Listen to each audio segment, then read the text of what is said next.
Tenemos a Gustavo. Hola, Hola. ¿qué tal, Abril? Hola, Hola. Alberto.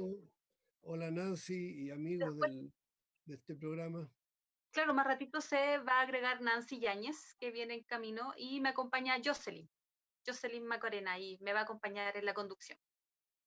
Hola, un saludo para todos. Hola. Bueno, la idea es que puedan ir compartiendo este foro que vamos a generar hoy. Recuerden que la temática de hoy es poder constituido, poder constituyente, y compartan para que la gente pueda escuchar lo que se va a conversar acá, que va a estar súper, súper, súper bueno, ¿ya? Bueno, acá tenemos a Alberto, quien fue, bueno, Alberto Acosta, disculpe por no haber dicho su nombre, su apellido. Alberto Acosta, quien fue candidato a la presidencia de Ecuador en el 2007, también fue presidente de la Asamblea Constituyente en Ecuador, es economista de la Universidad de Colonia de Alemania, ¿cierto? Muy buenas tardes. Buenas. Pediría antes de que empecemos a hacer una pequeña corrección. Yo fui presidente de la Asamblea Constituyente de Ecuador en el año 2007-2008 y candidato a la presidencia de la República en el año 2012-2013 por la Unidad Plurinacional de las Izquierdas. Hay que hacer un pequeño ajuste. Súper. También fui alguna vez ministro de Energía y Minas, pero lo que más valoro en mi vida política es considerarme compañero de ruta, compañero de lucha de los movimientos sociales. Perfecto. Alberto, bueno, antes que todo, antes de comenzar, es súper importante que estos son 12 foros, vuelvo a recordar, este es nuestro segundo foro, y bueno, ahora le voy a hacer la pregunta de rigor y qué nos trajo acá.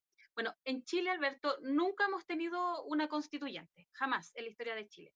Entonces quisiéramos saber de ti, de primera fuente, cómo lograron ustedes que las fuerzas conservadoras aceptaron la reforma constituyente, qué impacto tuvo eso en Ecuador y cómo aprecias hoy el presente de los procesos constituyentes en América Latina, pensando en la grave crisis internacional que estamos viviendo. Bien, en primer lugar partiría por establecer grandes diferencias en historia constituyente de Ecuador y de Chile. Chile no ha tenido una asamblea constituyente. Chile tiene 3 constituciones, la de 1825, la de 1833, la de 1925 y la de 1980. ¿Ya? Son 3 constituciones que tienen una explicación por la lógica de la vida política de Chile. Ecuador es un país que más o menos surge como república independiente en la misma fecha que Chile y ya tiene 21 constituciones. Desde la Constitución de 1830 hasta la Constitución del año 2018, tenemos entonces una larga experiencia en constituciones y en asambleas constituyentes. Debo anotar que no todas las constituciones surgen de una asamblea constituyente.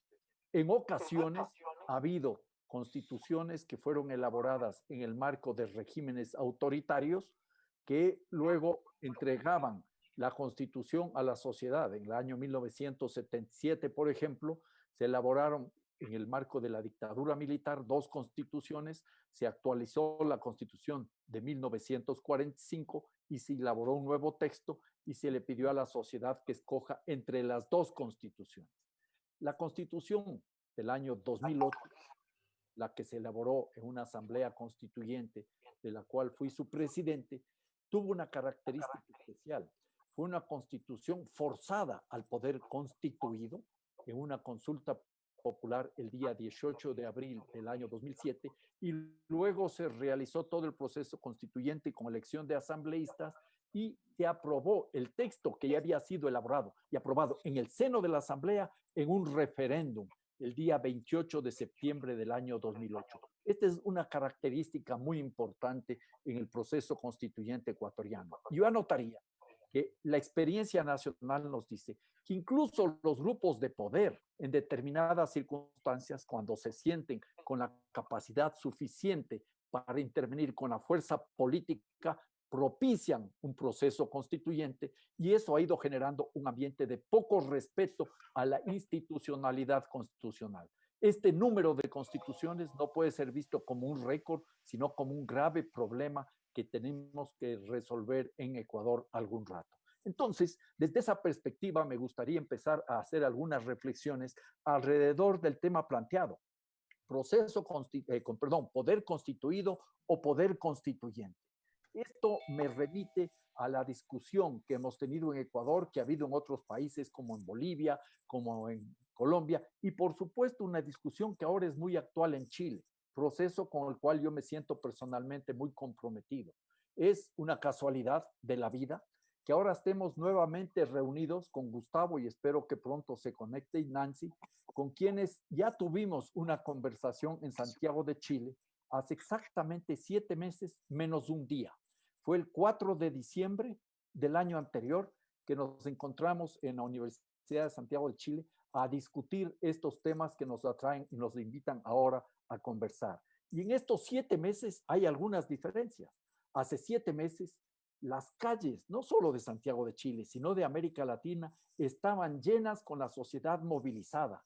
Una democracia que se conjugaba en términos plurales y que exigía cambios profundos. Hoy las calles de América Latina y las calles de Chile están vacías, pero sin embargo, en toda América Latina y en este caso concreto en Chile, sigue presente la exigencia, el clamor de cambios estructurales. Y para lograr eso se propone la Asamblea Constituyente. Yo creo que esto es algo que tenemos que tener en consideración y analizar que si bien los planteamientos de nueva constitución en Chile tienen una larga historia porque el proceso constituyente chileno no empieza y termina solo cuando funciona la Asamblea Constituyente, sino que es un proceso de amplia participación, tenemos que anotar que hay algunos otros elementos que tenemos que tener en consideración. Entonces, mi análisis se va a centrar en una reflexión sobre el poder constituido y el poder constituyente, porque hay que tener muy claro que el poder constituido es el poder que deviene del poder constituyente. El poder constituyente, para ser tal, no puede estar subordinado al poder constituido. Y entonces ahí tenemos que estar muy claros de la importancia que tiene una asamblea constituyente, que no se trata de simplemente una asamblea constitucional o una convención constitucional para acomodar la constitución existente o para dictar una nueva constitución respetando, entre comillas, las imposiciones que vienen del poder constituido. Entonces yo haría 3 preguntas que me parecen clave y fundamentales. ¿Quiénes, cómo y qué? ¿Quiénes actúan en los distintos poderes? en el poder constituido y en el poder constituyente. En el poder constituido lo que actúan son los poderes ya existentes.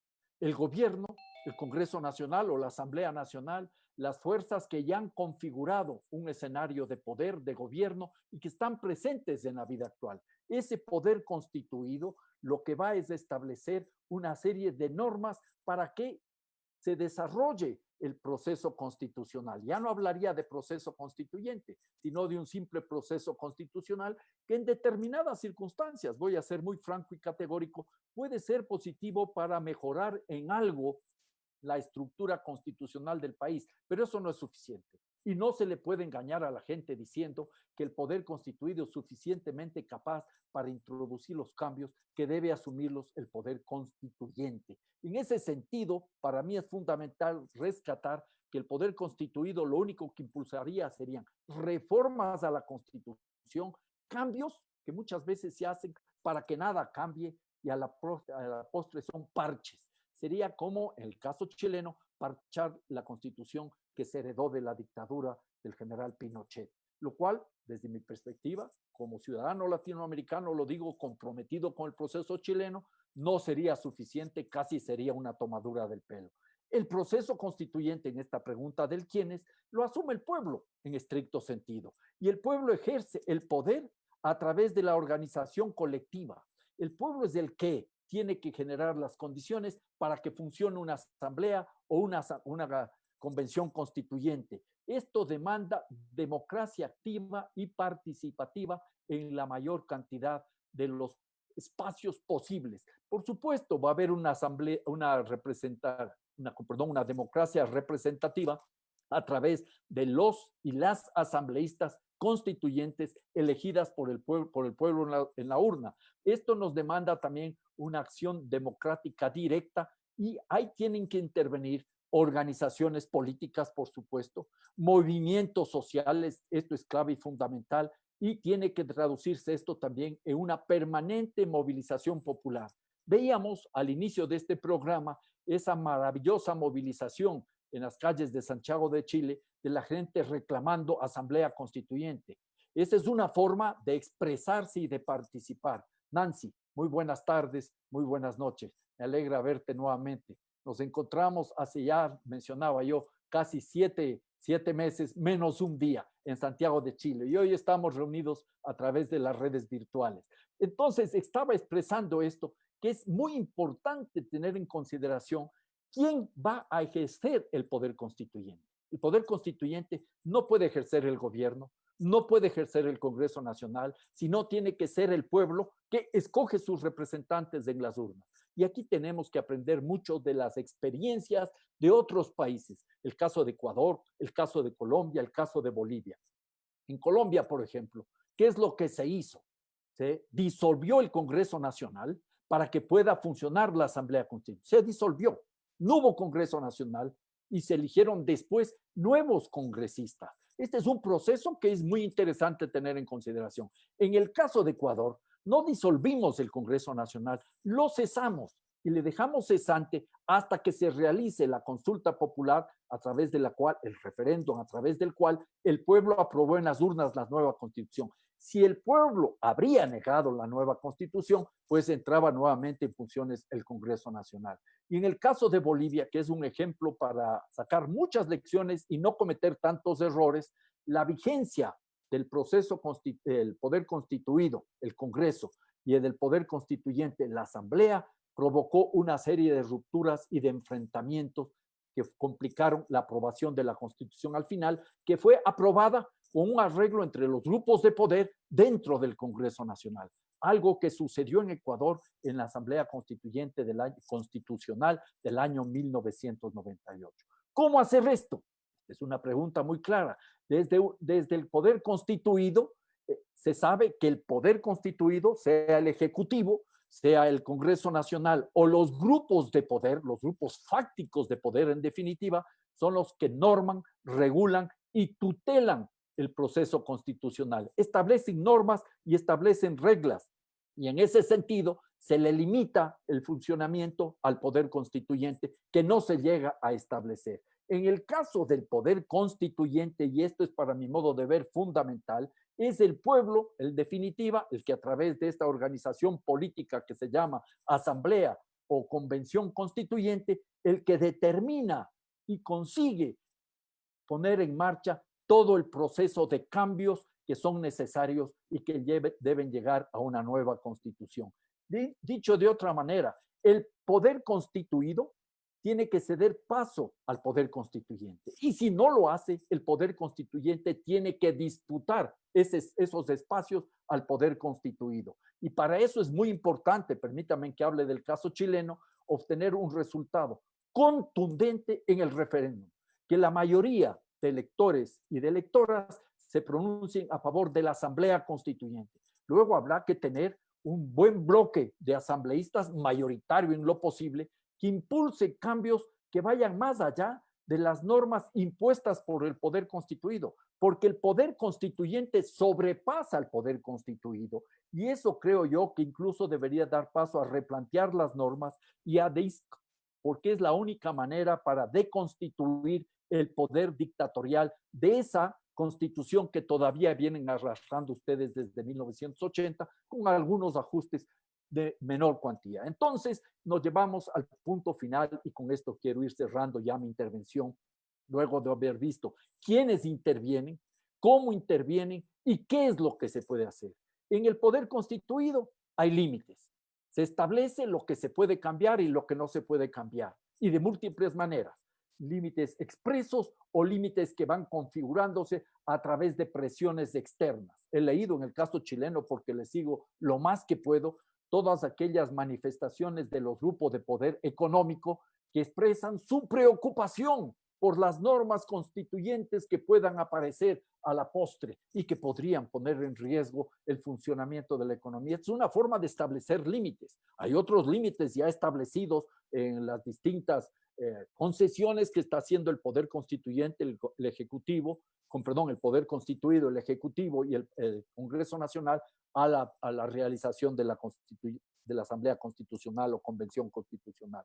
En el poder constituido hay normas, hay reglas que están establecidas por ese poder que muchas veces refleja las estructuras del poder fáctico, económico, político, oligárquico, colonial y patriarcal. Lo que se requiere ahora es un poder constituyente que recaiga en el pueblo y que el pueblo a través de sus propios representantes establezca lo que se quiere cambiar. Mi idea es, a partir de ese punto podemos desarrollar varias cuestiones y reflexiones y discutirlas, por cierto, que debe haber un marco referencial para ese poder constituyente, que son los derechos humanos en términos amplios y los derechos de la naturaleza como un complemento fundamental. Porque hay que avanzar a construir una sociedad equitativa en lo social y en lo ecológico, otras formas de organizar la vida y el relacionamiento con la naturaleza. Justicia social y justicia ecológica van de la mano. Y ahí entonces, para ir avanzando ya en algunos puntos del qué, habría que incorporar la lectura desde la perspectiva de la pandemia. Porque, por eso decía, hay un cambio. No es lo mismo que se estaba viviendo en diciembre, hay ahora una otra percepción que es fundamental. La pandemia nos dice, por ejemplo, lo siguiente, que la salud es fundamental. La salud no puede ser una mercancía. La salud no puede ser un negocio. La salud es un derecho humano y eso tiene que estar consagrado en la Constitución, un derecho humano. Si hablamos de salud, hablamos en paralelo, por la misma trascendencia, de la alimentación. La alimentación tampoco puede ser simplemente un negocio. La alimentación tiene que ser repensada desde la soberanía alimentaria, derecho de consumidores y derecho de productores. Productores a controlar su agricultura al margen de las presiones de los grupos de poder, de los paquetes tecnológicos, organismos genéticamente modificados, los monocultivos, las monogranjas, y por otro lado, consumidores y consumidoras controlando su propia alimentación. Hablamos también de la necesidad de ingreso. Estamos viendo en estos días en nuestra América que hay muchas personas que no pueden hacer la cuarentena a la que estamos obligados porque no tienen ingresos. Entonces, habrá que hablar de la renta básica universal sin condiciones permanentes. Esa podría ser un gran avance en una constitución. Sería un paso formidable, un ejemplo, no solo para América Latina, sino para el mundo entero. Y otro tema que vemos de la pandemia, ¿cuántas personas pueden ir a una casa y permanecer si no tienen condiciones adecuadas en sus viviendas? En el caso de mi país, más del 43% de los hogares no tienen condiciones adecuadas. Estamos hablando de más de 1.300.000 hogares que no tienen condiciones adecuadas. La vivienda tiene que ser vista entonces como un derecho humano y no simplemente como una mercancía. Y luego, aquí viene una discusión importante. Hay que echar abajo y romper esa visión binaria de más Estado, más mercado. El mercado no resuelve los problemas y hay que controlar y ordenar a los mercados. El Estado no es la gran solución de los problemas. Es preciso construir una democracia desde las comunidades y eso también puede quedar muy claramente marcado en una constitución. Y yo diría un par de cuestiones más en esa línea, la necesidad de incorporar todas las posibilidades de consultas populares para que la participación efectiva de la sociedad vaya estableciendo los mecanismos de construcción de otra democracia, de una democracia dinámica, una democracia que vaya radicalizando la solución de los problemas. Y por supuesto, entre los muchísimos temas que yo también me gustaría mencionar, le sugeriría, por ejemplo, que se establezca una norma para que los banqueros sean banqueros y nada más que banqueros. Se elimine la posibilidad de que quienes son accionistas o gerentes de un banco tengan acciones en otro tipo de actividades. ¿Por qué ahí se van configurando esos poderes oligárquicos enormes, vigorosos, que controlan la vida, no solo económica, sino social, política, cultural de nuestros pueblos? Una constitución tiene que ser, en estas perspectivas, empezando el siglo XXI, eminentemente despatriarcalizadora, tiene que ser descolonizadora, tiene que recuperar los derechos de la naturaleza. En Chile creo que eso es una urgencia enorme. Ustedes viven crisis hídricas permanentes, ustedes están sufriendo los problemas de la desertificación, las dificultades crecen en la medida que va a ir subiendo el nivel del mar, los aluviones en el norte son cada vez más constantes, los incendios forestales. Es preciso recuperar una relación de armonía, de equilibrio con la naturaleza como sujeto de derechos. Para mí, al haber sido asambleísta constituyente de Montecristi, el lugar donde se realizó la asamblea última en Ecuador, en la única que existe en el mundo, derechos de la naturaleza, sería un motivo de enorme satisfacción ver que en Chile también comienzan a recuperarse estas ideas y estas reflexiones. Por cierto, lo que se tiene que hacer es un esfuerzo para que no hayan estructuras hiperpresidencialistas, caudillistas y que se pongan todos los límites posibles al poder político y al poder económico. Todo esto tiene riesgos y potencialidades, no hay lugar a dudas.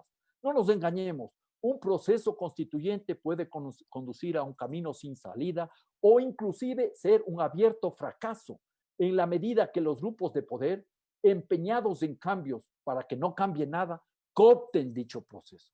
También puede ser un problema si hay ciertos grupos de la sociedad empeñados en conseguir cambios profundos en su por demás entendible posición radical, que podría ser miope en términos históricos, optan por marginarse de esta opción democratizadora que se abre. Y aquí solo cabe recordar que no hay peor lucha que la que no se hace. Hay que jugarse el todo por el todo. Está en juego la posibilidad de construir una sociedad diferente y para eso sirve la Constitución. La Constitución es un proyecto de vida en común, es una caja de herramientas donde están nuestros derechos, nuestros deberes, la posibilidad de construir otro tipo de instituciones y el camino es construir democráticamente una sociedad democrática. Me siento identificado, comprometido con el proceso chileno, les apoyo desde los Andes ecuatoriales.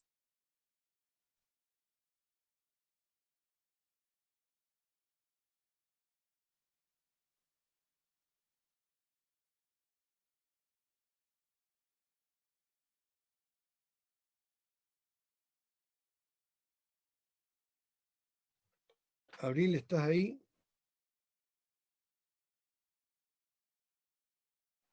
Ahora sí. ¿Me escuchan? Ahora sí. Sí, disculpa. Que lo que te explicaba en este caso es que tú nos diste una charla muy buena respecto acerca del poder constituyente originario, pero en Chile, lamentablemente, las convenciones fueron creadas por el poder derivado, y estas convenciones están totalmente regladas por el poder derivado. De hecho, están sumamente limitadas, que es lo que tú decías, que van a ser cambios cosméticos, quizás no son los cambios de fondo que tú mencionaste. Y es súper importante aclarar que la Convención Mixta Constitucional y la Convención Constitucional no nacen del poder constituyente originario, sino del poder derivado, el cual está totalmente amarrado a la actual Constitución. Bueno, eso para mí es evidente y por eso digo hay que disputar ese poder. No es cuestión simplemente decir esas son las reglas del juego. Esas reglas de juego fueron impuestas por el poder constituido, el poder derivado, pero el poder constituyente puede asumir su legítima posición y con un muy buen resultado en el referendo y un muy buen resultado en la elección de asambleístas, puede imponer cambios a esas normas y puede establecer otro tipo de regulaciones para que exista realmente un verdadero poder constituyente. Ok, muchas gracias. Ahora quisiera poder hablar con Nancy Yáñez, que ya llegó, ¿cierto? ¿Está ahí? Aquí estoy, Abril. Hola, Sí. Nancy. Lo que había dicho recién es que, bueno, tú eres directora del Centro de Derechos Humanos de la Facultad de la Universidad de Chile, y tú nos vas a ayudar un poquito con este conversatorio, con el foro Poder Constituido o Poder Constituyente. Y mi pregunta es, desde tu punto de vista, ¿debe el Parlamento cesar durante una constituyente? Bueno, muchas gracias, Abril. Mis excusas por el retardo. La tecnología siempre juega una mala pasada. Es como las leyes de Murphy operando a pesar de todas las prevenciones que tomamos. Pero afortunadamente aquí estamos. Le doy un saludo a todos. Aplaudo esta iniciativa. Y a la pregunta que me planteas, yo creo que aquí hay una cuestión que es particularmente relevante y de la que podemos aprender tanto de la experiencia ecuatoriana como de la experiencia colombiana, ¿no? Cuando en el marco de un proceso constituyente, evidentemente y en la lógica de garantizar que efectivamente se exprese el poder constituyente originario, el poder legislativo debería cesar, en mi opinión, en sus funciones. Y esta sería efectivamente una salvaguarda, que el poder constituido no tenga una incidencia, en el proceso constituyente, que de cara al momento político que Chile vive es, en mi opinión, absolutamente ilegítima, ¿no? Yo creo que lo primero que quisiera señalar es que el poder constituyente es el mecanismo, efectivamente, el instrumento por medio del cual se genera, en definitiva, una constitución que busca precisamente reemplazar el orden constitucional que ha hecho crisis. O sea, yo creo que si en Chile nosotros no nos hacemos cargo que el momento político da cuenta de la crisis del modelo institucional, entonces, en definitiva, lo que estamos haciendo es no solo perpetuar un modelo institucional que está caduco, sino que además estaríamos validando un proceso político que sigue estando controlado por los grupos de poder que han hegemonizado la decisión política desde la conformación misma de la República Chilena, pasando por procesos históricos tan oscuros de nuestra realidad política como lo es la dictadura militar. Nosotros hemos tenido distintas constituciones, ninguna de ellas ha sido expresión del poder constituyente originario. Y el poder constituyente originario es precisamente aquel por el cual se expresa la comunidad política.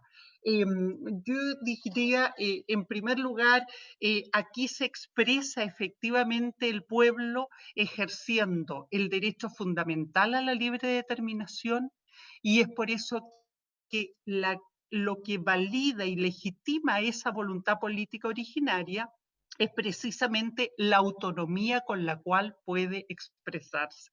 Si tenemos poderes tutelares de la expresión soberana de un pueblo de cara a darse un orden constitucional, evidentemente lo que tenemos es una restricción en autonomía. No cabe ninguna duda a ese respecto, ¿no?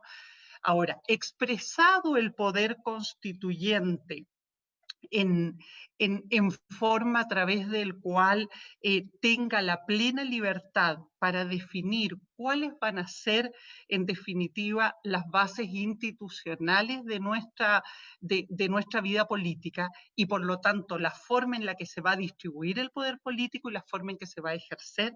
Entonces, el poder instituido o el poder constituido se subordina efectivamente al poder constituyente.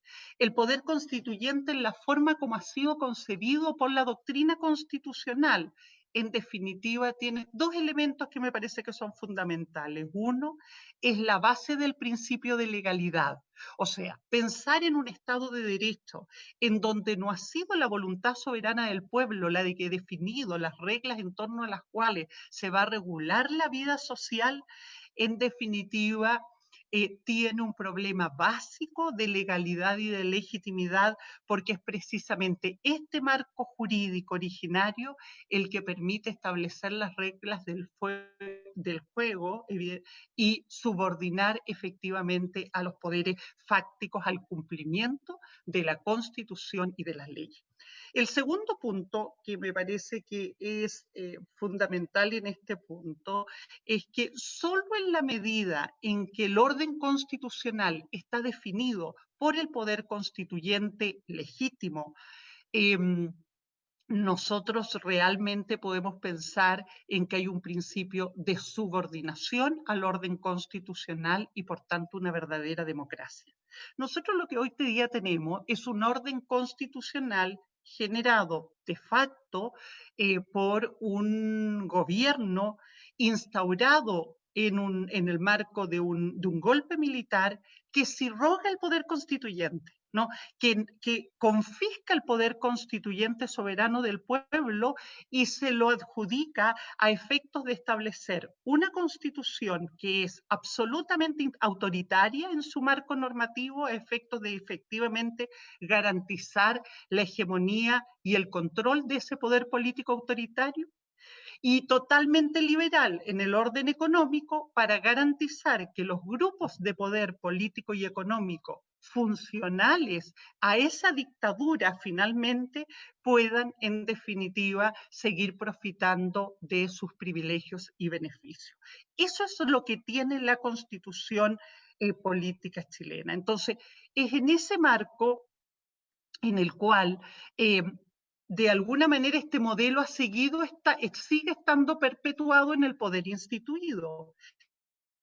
Y por eso es que tenemos un modelo hiperpresidencialista, en donde en definitiva es el presidente el que tiene la iniciativa exclusiva de ley, sobre todo cuando compromete recursos públicos. Por lo tanto, todo aquello que tiene que ver con la política de distribución de los bienes comunes, de distribución del bienestar, finalmente va a pasar por la decisión hegemónica del presidente de la República, ¿no? Y eso tiene que ver precisamente con el carácter extremadamente presidencialista que tiene en definitiva este modelo y cómo eso permite instaurar un modelo político de control, ¿no? Lo segundo es que efectivamente esta Constitución ha diseñado un modelo institucional, incluso en el ámbito de los derechos fundamentales, que de alguna manera busca una protección, preferente de los intereses y derechos de los grupos de poder económico. Entonces, eso explica por qué tenemos en definitiva una Constitución que en el marco de los derechos sociales no garantiza los derechos sociales, sino que la libertad de elegir el modelo privado en que nosotros queremos que en definitiva nos provea de los bienes sociales que el Estado está llamado a proveer. Entonces, en esa perspectiva en donde nosotros tenemos el derecho a elegir en el fondo la empresa que nos va a proveer del sistema de seguridad social, es decir, tenemos derecho a elegir la AFP, tenemos el derecho a elegir un sistema de salud y tenemos derecho en definitiva a la libertad de trabajo, pero no tenemos derechos fundamentales a la salud, ni a la educación, ni al trabajo, ni a la seguridad social. En último término, ¿no? Lo que ahí en definitiva está garantizado es que el mercado sea el mecanismo que en definitiva distribuye los bienes sociales y en donde en definitiva los bienes sociales se van a distribuir en función de las utilidades que genere el mercado el mercado en definitiva que ha producido el modelo chileno de privatización, ¿no? En estos ámbitos. Entonces, en Chile hoy día tenemos millones de fallos que dan cuenta que la modificación de los contratos de prestación de salud, por ejemplo, son discriminatorios y arbitrarios. Millones de fallos. O sea, millones de fallos que dicen que hay una vulneración sistemática del derecho a la igualdad y a la no discriminación en materia contractual para proveernos de un bien esencial como es, en definitiva, la salud. Sin embargo, hasta el día de hoy, el modelo sigue manteniéndose en iguales condiciones y finalmente las empresas siguen operando sin ningún tipo de limitación y regulación y en definitiva apuestan a imponerle sus criterios basados en el interés hegemónico de la empresa a aquellos que no presenten en definitiva acciones judiciales, ¿no? Y así ocurre finalmente con cuestiones tan fundamentales como el derecho al agua, ¿no? Si nosotros miramos en definitiva nuestra Constitución, la Constitución establece un mecanismo que si bien reconoce que el agua es un bien nacional de uso público, permite su apropiación por parte de los particulares y su apropiación gratuita y a perpetuidad, porque sabe que el vital elemento es fundamental para el desarrollo de toda la industria, no solo de la industria extractiva, sino de cualquier modelo en definitiva de negocio que esté destinado a la producción de bienes. En consecuencia, lo que hace la Constitución chilena es no garantizar el acceso igual y equitativo al agua de todos los ciudadanos de este país, sino que finalmente lo que hace en definitiva la Constitución chilena es garantizar que el agua esté en el mercado a disposición de la industria, ¿no? ¿Cómo lo hace? Dotándolo de la máxima protección que puede permitir un texto constitucional, la propiedad, ¿no? Y de modo y amparado a través de un instrumento que es el recurso de protección, a fin de que ninguna norma regulatoria pueda limitar los derechos del titular privado de estos bienes de todos, porque constituiría un acto expropiatorio. Así está diseñada, ese es el modelo de nuestro texto constitucional, y por eso que nuestro texto constitucional, en definitiva, a pesar de las modificaciones que han intentado de alguna manera morigerar el rasgo autoritario, y por otro lado, incorporar algunos elementos que permitan sobre todo corregir la institucionalidad en materia de derechos, lo cierto es que es un modelo que es el que finalmente en las calles la gente está diciendo que hace crisis, ¿no? Pero para poder cambiar ese modelo, que implica cambiar en definitiva las bases fundacionales de la institucionalidad que hoy día nos rige, porque la dictadura impuso un modelo constitucional originario, partió de una página en blanco. O sea, cuando hoy día la derecha nos dice, o el poder constituido nos dice, mire, ¿cómo vamos a partir de una hoja en blanco? Bueno, la dictadura partió de una hoja en blanco y nos instaló este modelo, ¿no? Entonces, discutir en definitiva la forma de construir este poder constituido en forma en la cual podamos efectivamente ejercer autónomamente el derecho a la libre determinación, en mi opinión, solo es posible en la medida que los enclaves institucionales como que ha instalado este modelo, en particular el Parlamento, cese en sus funciones mientras no se resuelva en definitiva los contenidos del texto, mientras no se debata en una asamblea constituyente efectivamente cuáles van a ser en definitiva el marco institucional que las chilenas y chilenos quieren que regulen esta sociedad, y que implica entonces pensar en cuál va a ser el modelo de Estado, si vamos a superar los enclaves coloniales que tiene el modelo del Estado nacional y por lo tanto vamos a abrir el espacio a un Estado plurinacional, si en definitiva este va a ser un Estado subsidiario o va a ser finalmente un Estado social de derecho en donde cobre en particular importancia el reconocimiento de los derechos sociales, económicos y culturales. Si en definitiva, instalando un Estado plurinacional, cuál es el rol que le corresponde en esta comunidad política a los pueblos y naciones originarias de nuestro país. En definitiva, que modifique lo que hemos llamado la constitución económica, ¿no? En donde en definitiva podamos discutir respecto a cuál es el modelo a través del cual, o cuál es el modelo de desarrollo de bienestar que como sociedad chilena de cara al siglo XXI y XXII, post pandemia COVID-19, que muestra cómo en definitiva el modelo capitalista finalmente hace crisis para resolver los problemas sociales, porque lo que ha quedado en evidencia es claramente la inequidad y las brechas económicas que engendra en definitiva este modelo. Entonces, hacer eso bajo la tutela en definitiva del poder constituido, en definitiva nos va a llevar a una experiencia de frustración.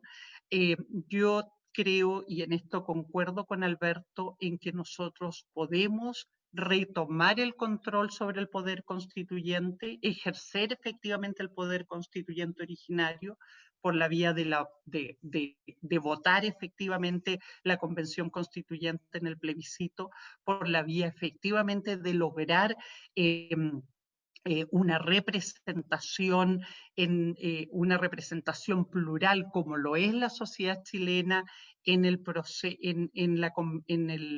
cuerpo que va a ejercer este poder constituyente originario. Sin embargo, coincido contigo en que hay dos grandes enclaves en el acuerdo que son complejos.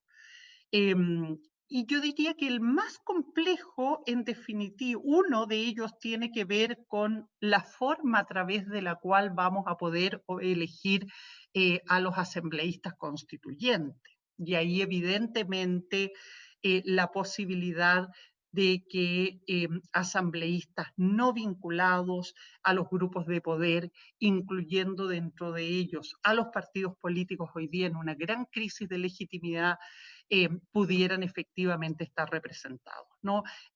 Las organizaciones sociales, los pueblos indígenas, las mujeres, los territorios, la diversidad de colectivos, de personas, de individuos que hoy día conformamos en este país, los migrantes que efectivamente puedan estar representados, tiene en definitiva ahí un problema estructural. Y el otro problema que yo observo tiene que ver con el enclave que instala el acuerdo de los 12 puntos y que es la imposición que hace específicamente a la Asamblea Constituyente de llegar a acuerdos por 2/3.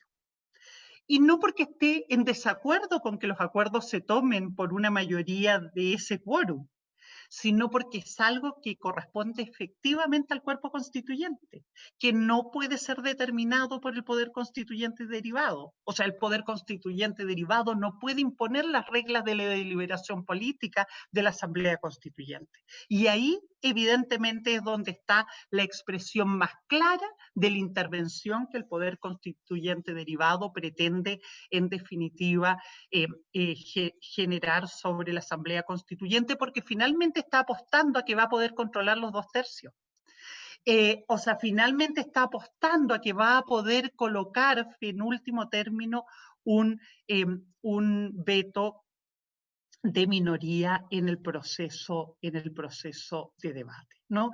Entonces, me parece que ahí evidentemente hay una cuestión compleja. Por todas esas razones, creo que es indispensable que nosotros aspiremos a tener los 9 meses y la extensión de 3 meses de deliberación sin tutelas del poder constituyente instituido. Y si bien me parece problemático tal vez pensar en que un ejercicio constituyente a lo mejor requiere más tiempo de deliberación, me parece que es mejor que este tiempo podría ser prudente si es que nosotros pensamos en que la deliberación sea efectivamente realizada por una asamblea constituyente con el cese del Parlamento mientras se lleva a cabo ese proceso.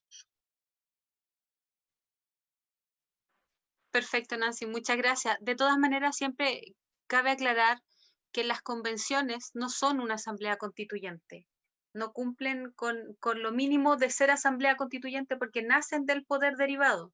Tanto la convención mixta como la convención constitucional tienen eso, que no son una asamblea constituyente como tal, y como ya tienen reglas, de hecho, me imagino que tú sabrás que están reglamentadas bajo la ley 21.200, en donde le ponen trabas, indistinto quien ingresa a esa asamblea, finalmente no pueden tomar decisiones porque serían inconstitucionales, gracias a la ley 21.200 que nace para poder limitar a la convención mixta y también a la convención constitucional.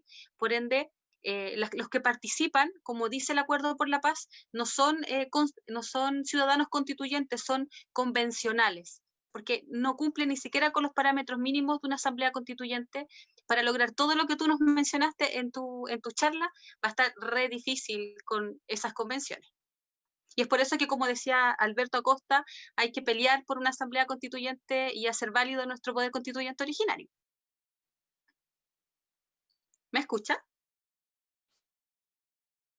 ¿Sí? Yo recogería lo que dijo Alberto, con lo cual cierra su intervención, cuando dice, mira, las cosas son lo que son, no lo que se dice que son. ¿Ah?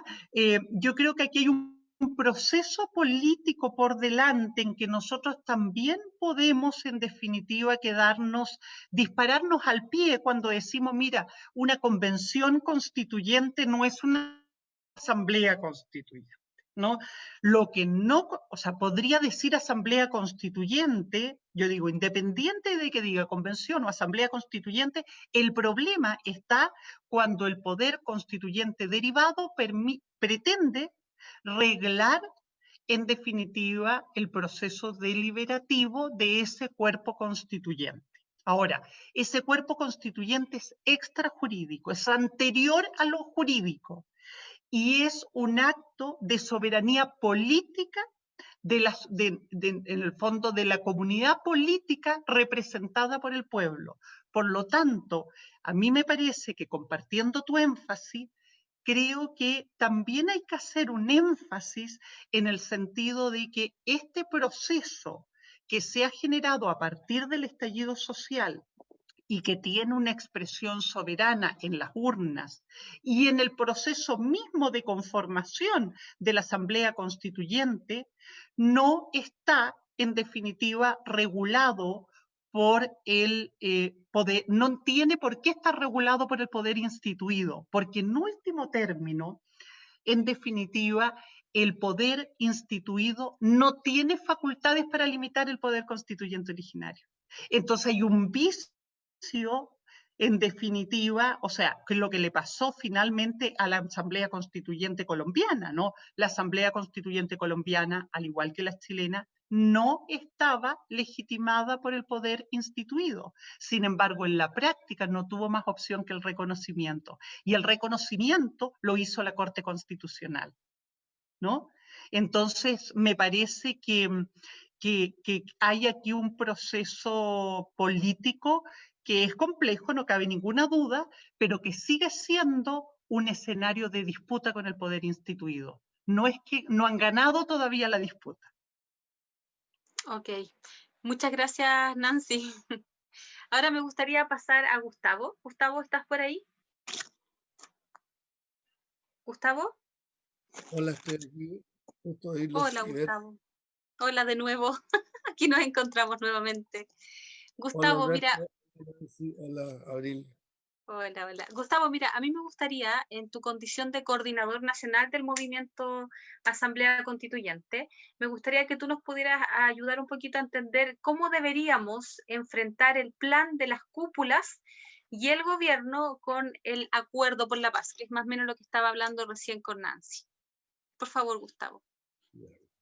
Gracias por tus palabras y por el saludo de Alberto y de Nancy. Quiero destacar el tonelaje intelectual de nuestros huéspedes, tanto en la academia como en la lucha cívica. Alberto es una figura relevante en Ecuador y muy querido y conocido en América Latina por todo el mundo bolivariano. Y Nancy representa a la Facultad de Derecho de la Universidad de Chile, cuyos recientes decanos han marcado sistemáticamente su apoyo a la Asamblea Constituyente, igual que el rector de la universidad. De manera que lo que queda claro al iniciar este foro es que tenemos no solo poderosas razones, sino que hay un respaldo ciudadano de la intelectualidad, de los movimientos sociales, prácticamente todas las federaciones sindicales, estudiantiles, campesinas, indígenas, de regiones, de los territorios, han proclamado la Asamblea Constituyente por gran mayoría, con largueza. De manera que ahora es una buena cosa partir por lo que dijo Nancy al final de sus palabras. Aquí hay una disputa entre el poder constituido y el poder constituyente, que somos nosotros, el poder constituyente originario. Lo relevante que quiero agregar yo es que esto no es un problema de hoy. Claro, como estamos confinados en la casa, con cuarentena, con dificultades de comunicación, no basta el frío, la lluvia que está afectando a tantos millones de chilenas y chilenos enclaustrados en condiciones terribles de precariedad, de calor, de alimentación. Hay un sufrimiento masivo en la población chilena, ampliamente mayoritaria. Entonces, como que cuesta poner la cabeza fría y pensar en el siglo histórico en que estamos metidos. Bueno, el siglo histórico que estamos metidos es categóricamente un siglo de 500 años. O sea, partamos de que no nos han permitido desarrollarnos como pueblos y como naciones los 300 años de dominación española, los 100 años de dominación inglesa y los 100 años de dominación de Estados Unidos, o el capital global del norte del hemisferio, porque a ellos no les conviene que nosotros industrialicemos nuestras materias primas, tengamos un desarrollo a partir de las enormes riquezas con las que cuenta Chile en particular. Es una realidad en casi todo el continente, pero Chile es particularmente rico en agua dulce, en agua de mar, en minería, en energía eólica, energía marítima, energía solar, etc. Es algo conocido por nuestros amables televidentes. De manera que estamos amarrados a una estructura colonial y neocolonial a la vez, porque seguimos vendiendo materias primas y comprando productos manufacturados como el siglo XIX. O sea, hace 150, hace 160 años, Chile hacía lo mismo esto, pero esto nuestros opresores lo presentan como un Chile moderno, como un modelo para el mundo. Y lo que ocultan entonces es de que este Chile, oprimido por potencias extranjeras, es producto de la violencia. No es producto de ningún pacto social. No hay nuevo pacto social en Chile, porque no hay un viejo pacto social. Nunca ha habido un pacto social. Por lo tanto, hablar de nuevo pacto social es una falacia o un cinismo proveniendo de algunos intelectuales que saben que la institucionalidad chilena emana de la matanza del IRCAI en 1830, donde la peor parte se la llevó el ejército de Ramón Freire, el ejército glorioso de Chacabuco y Maipú, destruido por un ejército mercenario pagado por la oligarquía y el imperialismo inglés, deriva de la matanza contra Balmaceda porque Balmaceda trató de hacer una asamblea constituyente, trató de nacionalizar el salitre, intervino la corona inglesa, sobornó a la Marina de Guerra, derrotaron al ejército, exterminaron no solo a los soldados y a las tropas partidarias del presidente Balmaceda, sino que a todos los movimientos sociales. Hay 12 matanzas entre 1890 y 1920.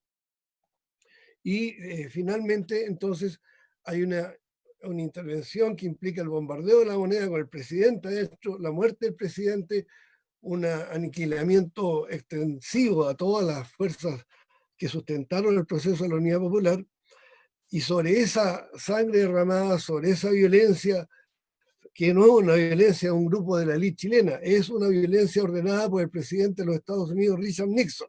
Están todas las evidencias en la investigación que hizo el Parlamento de Estados Unidos. Sobre esa violencia que viene de factores externos, ¿no?, imperiales, neocoloniales, y nos imponen esta constitución.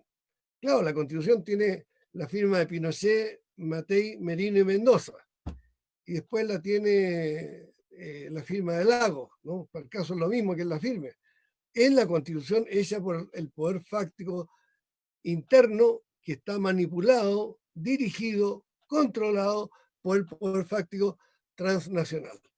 De manera que para que una cuestión tan horrorosa aparezca como legal, como moderna, como civilizada, como democrática, ellos necesitan, una vez que pasó el baño de sangre, lanzar la cortina de humo y presentar todo esto como algo tremendamente normal, ¿no? Es normal que estemos regalando más de 2/3 de nuestro cobre. Es normal que sea el único país del mundo que regala el agua a capitales privados extranjeros, lo regala, ¿no? Es normal que tengamos tratados de libre comercio, más de 20 tratados en que el pueblo chileno se lleva la parte angosta del embudo. Somos absolutamente perjudicados por esos tratados de libre comercio, ¿no? Y bueno, es normal que las Fuerzas Armadas sean un poder, un Estado dentro del Estado. Es normal que el Mercurio y la Tercera controlen los medios de comunicación. Es normal la discriminación de la mujer, la discriminación mapuche, la discriminación de las regiones por Santiago, etc. No tenemos tiempo de entrar en detalle. Pero esta normalidad que se nos presenta está ocultando el drama de 70% de la población chilena, vuelvo a repetir, 70%, que no tiene un buen pasar, que vive mal, a duras penas o de manera horrorosa.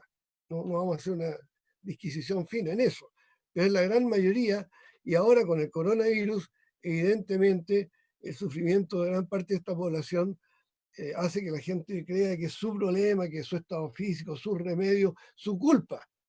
Pero bueno, si en Chile hubiese un sistema de salud como era requerido para enfrentar una pandemia de este tipo, no tendríamos ni los índices de muerte ni de contaminación que tenemos ahora.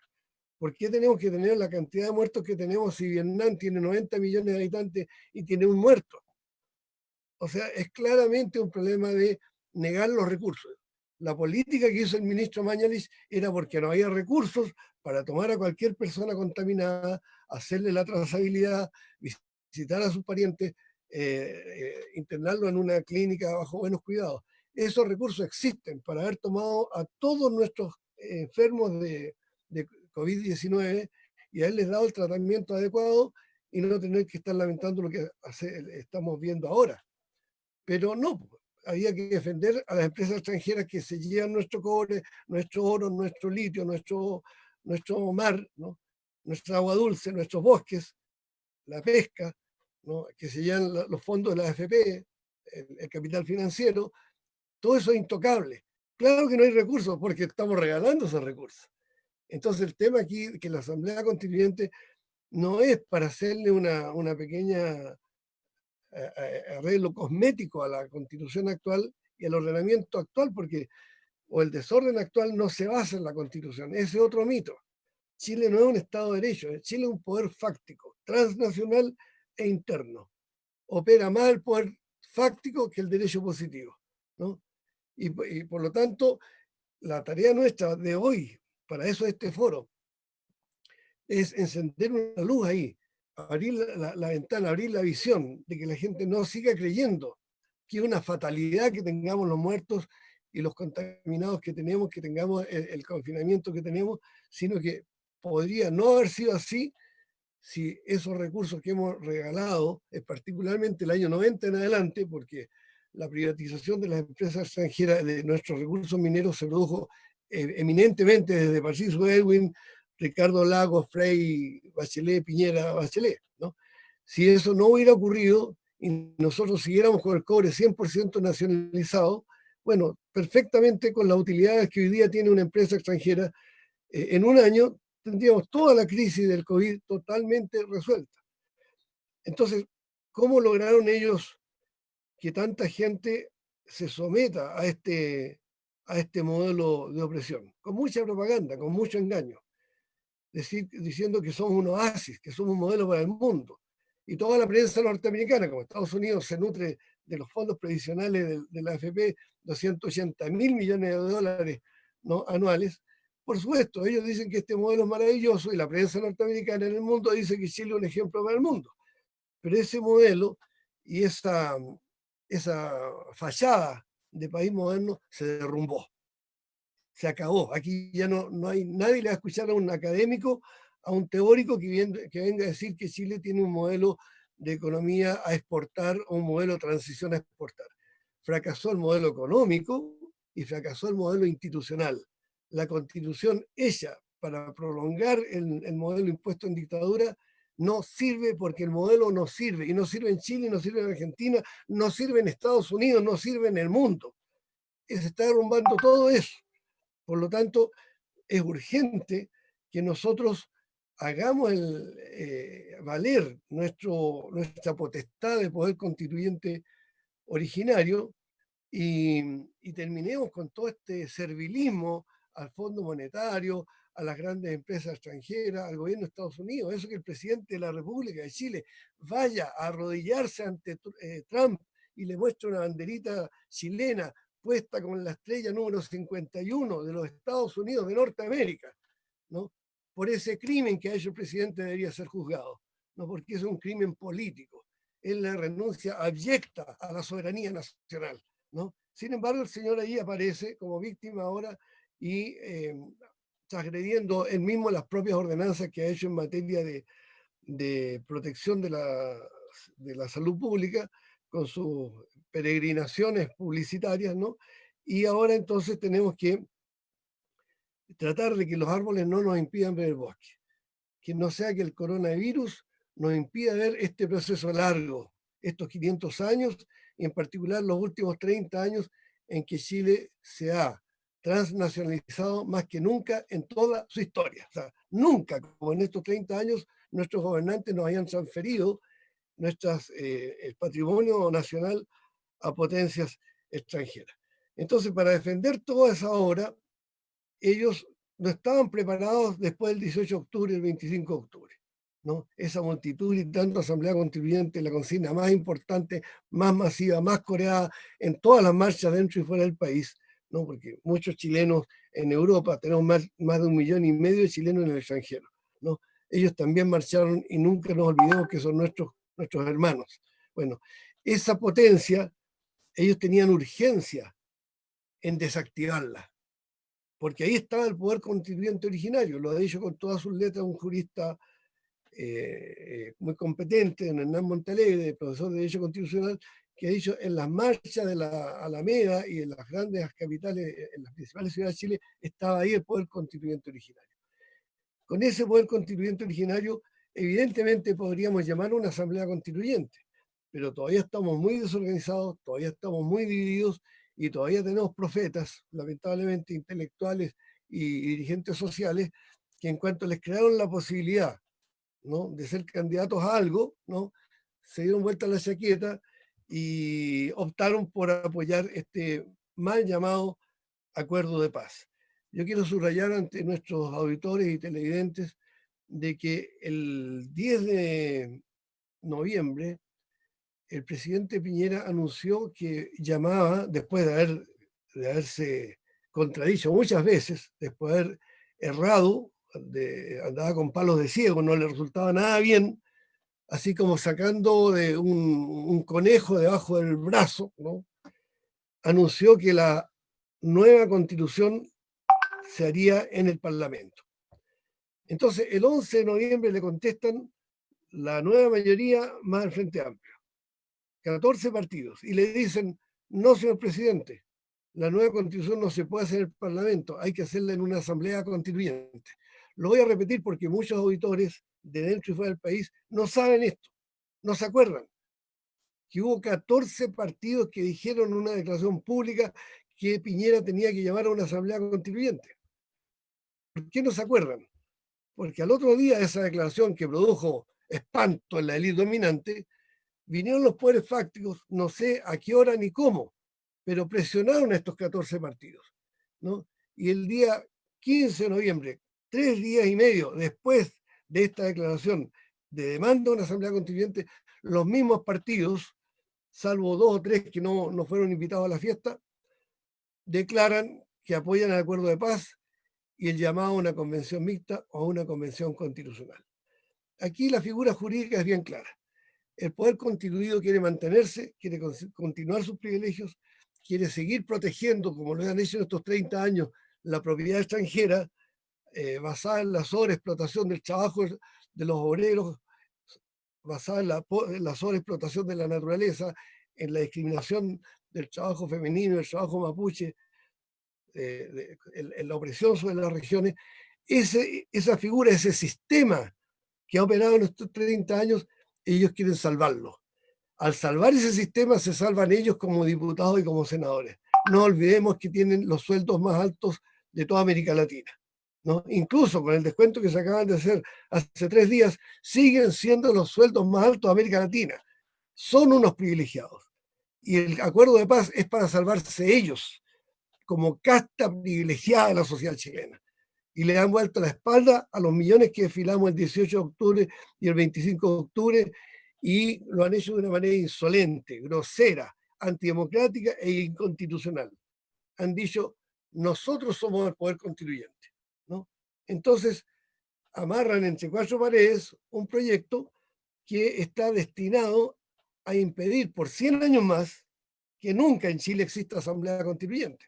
Porque si nos metemos ahí sabiendo que ni la convención mixta ni la convención constitucional tienen atribuciones para hacer un cambio efectivo, después no vamos a poder estar diciendo, no, mire, nos equivocamos. No, usted aprobó, pero al cambiar la constitución en aquellos aspectos menores y dejar intacto lo principal, usted es parte de esa operación, de ese montaje. Y esto es muy grave, Abril y estimados auditores, porque claramente se nos está aplicando la receta a los 2/3, que ha permitido durante 30 años que no cambie nada fundamental, porque hay, según el Pacto de Paz, los 2/3 son los que nos piden a nosotros. Los que queremos cambios necesitamos 2/3. Ellos, los que quieren que todo siga igual, necesitan solamente 1/3 más 1. O sea, es enteramente tramposo, enteramente antidemocrático. Lo más grave es que no nos dicen a nosotros cómo queremos cambiar la Constitución. Ellos nos dicen, ya, ustedes van a cambiar la Constitución mediante una convención mixta y una convención constitucional. Pero está tan amarrada por la ley 21.200, ambas instancias, que no es posible cambiarla, porque basta que vaya en algún punto cualquiera de estas convenciones a tocar los intereses fundamentales del capital extranjero, de las Fuerzas Armadas, de los poderes fácticos, para que lo que ellos están diciendo sea denegado por una autoridad superior que sería el actual Parlamento, por una autoridad superior que sería la actual Corte Suprema de Justicia, por una autoridad superior que sería el Tribunal Constitucional, por una autoridad superior que sería el gobierno.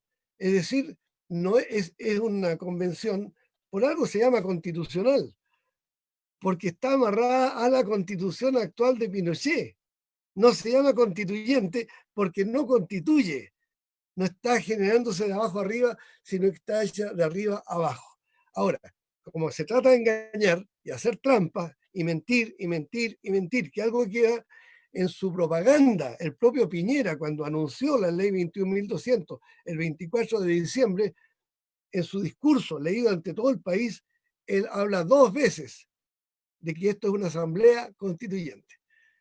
O sea, la capacidad de descaro del presidente no tiene límites.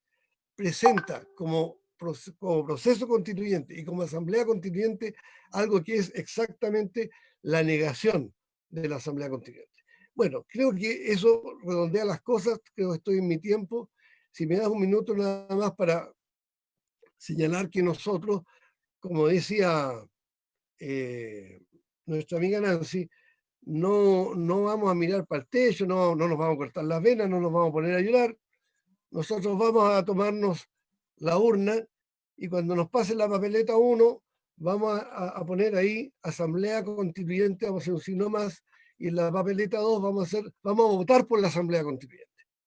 No está la Asamblea Constituyente en la papeleta, pero la vamos a poner nosotros, con nuestro puño y letra. Y de esta manera vamos a demostrar que no somos un rebaño, que no estamos dispuestos a aceptar un abuso tan grosero como el que ha cometido la élite parlamentaria manipulada por el capital extranjero y los monopolios y los grupos de poder chilenos, los poderes fácticos chilenos, locales, internos, y por lo tanto vamos a hacer valer que somos una mayoría, que ha actuado, que ha demostrado que es mayoría, y no nos olvidemos que por lo menos en 35 municipios, el 15 de diciembre, los señores alcaldes hicieron una consulta a la ciudadanía, y en esos 35 municipios sí se puso como alternativa a la Asamblea Constituyente al lado de la Convención Mixta, al lado de la Convención Constitucional. ¿Qué pasó en esas consultas? Sin propaganda, sin nada. Arrasó la Asamblea Constituyente. En las 35 comunas, más del 70-80% de los votos.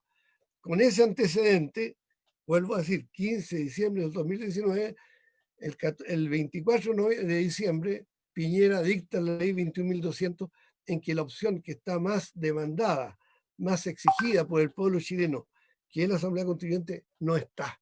Y están las dos opciones que les permiten a ellos mantener 500 años de opresión externa, y nosotros no se lo vamos a permitir porque tenemos la capacidad de unirnos y tenemos la capacidad de anunciar el Chile nuevo que nos merecemos, porque por algo hemos luchado tantas generaciones para recuperar Chile para los chilenos, para restablecer la soberanía popular y la autodeterminación del pueblo chileno. Muchas gracias, Abril.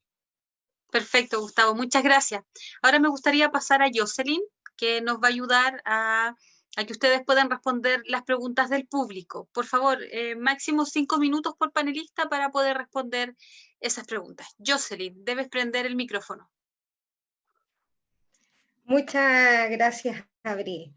Bueno, ha habido harta interacción en los chats, hay preguntas bien buenas, pero no podemos transmitirlas todas, ¿ya? Acá hay una pregunta para Alberto, la cual le preguntan a Alberto, ¿cómo se sobrepasa a ese poder constituido sabiendo que estos tienen tantos intereses involucrados en estos momentos? ¿Quieres que vaya respondiendo pregunta por pregunta?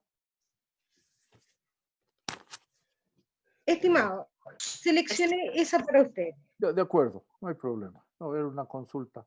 Mira, es difícil para mí, que no vivo en Chile, que no soy chileno y que no conozco los detalles, poder insinuar una respuesta que sea lo más precisa posible.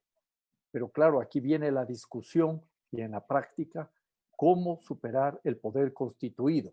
Hay varias vías. Una vía sería la vía armada, que la soy muy franco, no considero adecuada en ninguna circunstancia.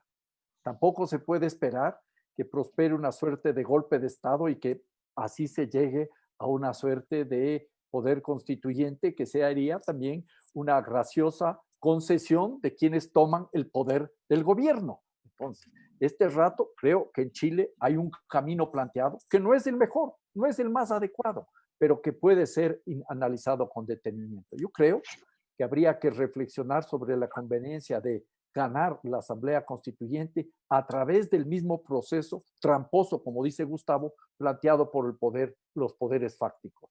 Votar por la Asamblea Constitucional, no por esa Asamblea mixta que me parece una tomadura del pelo en toda la línea.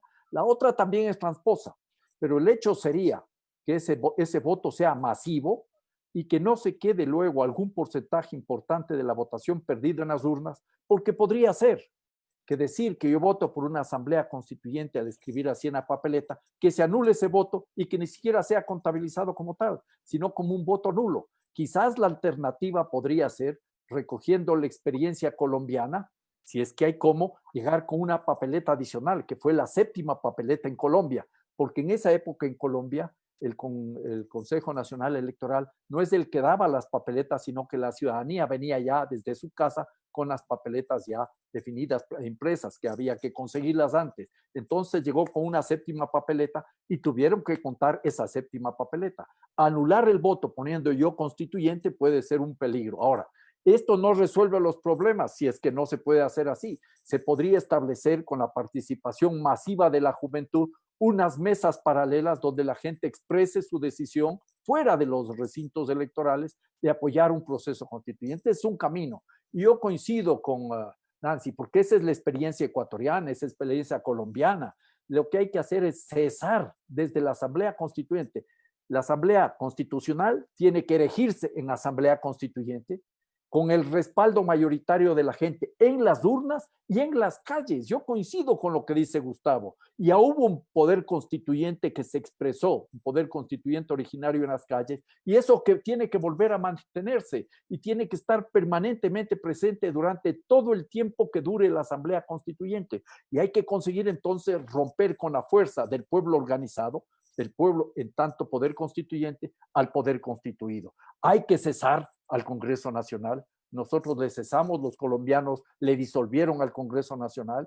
Hay que echar abajo todas las normas que han sido elaboradas por el poder constituido o poder derivado para que vean cómo funciona la Asamblea Constituyente. Por ejemplo, esa norma de los 2 tercios es un gravísimo peligro para cualquier cosa, porque impide los cambios. Es cuestión de empezar el proceso constituyente, como lo hicimos en Ecuador, y en cuestión prácticamente de 48 horas elaboramos el reglamento cómo íbamos a funcionar. Y entre otras cosas, aprendimos del error de los bolivianos, que se acogieron a la lógica de los 2 tercios. Y lo hicimos nosotros teniendo los 2 tercios, más de los 2 tercios de los asambleístas, porque es importante generar las condiciones a que el proceso constituyente fluya de la manera más eficiente posible, sin ataduras. Y hay que rechazar todo tipo de ataduras que vienen impuestos por el poder constituido. Inclusive se debería pensar en subordinar al Ejecutivo inmediatamente al poder constituido, al poder constituyente, con perdón,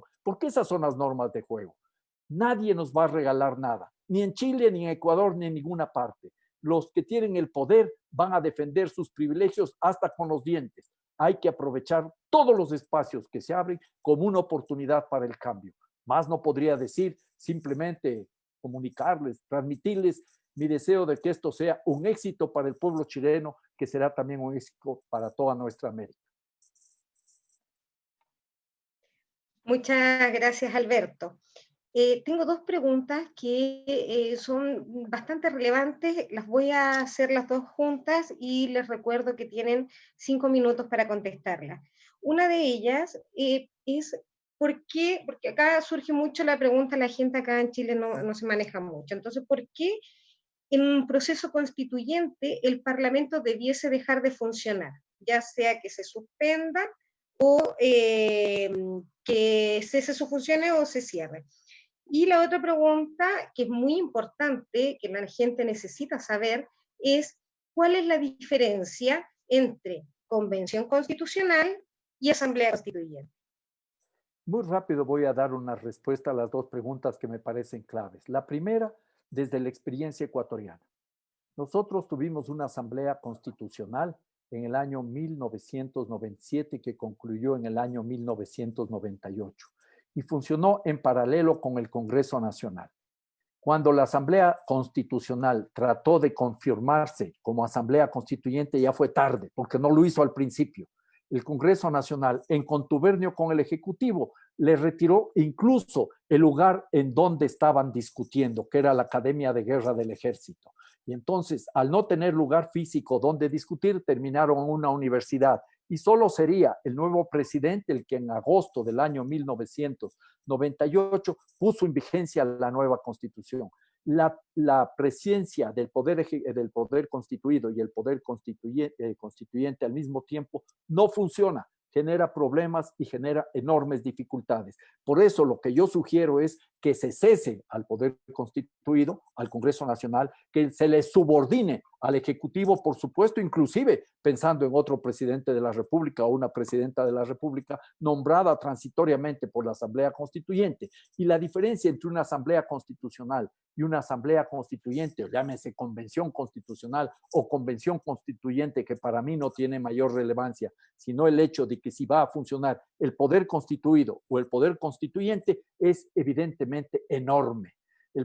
La Asamblea Constituyente o Convención Constituyente surge desde el poder originario que es del pueblo y establece todas las normas que quiera al margen de lo que haya resuelto el presidente de la República, el Congreso Nacional, de cómo va a funcionar, de qué va a analizar y cómo va a resolver los problemas. Ese es el marco de un poder constituyente y eso se consigue, se disputa en los espacios democráticos existentes, en las urnas, en las calles. No se olviden que el principal asambleísta constituyente es el pueblo.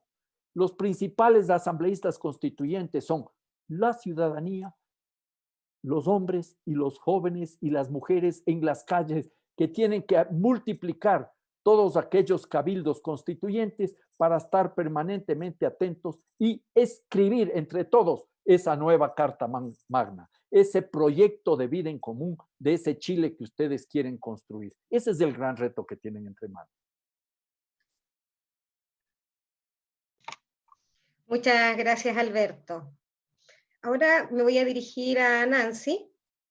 También le voy a hacer las 3 preguntas de inmediato para que podamos avanzar. Recuerda que tiene 5 minutos para responder.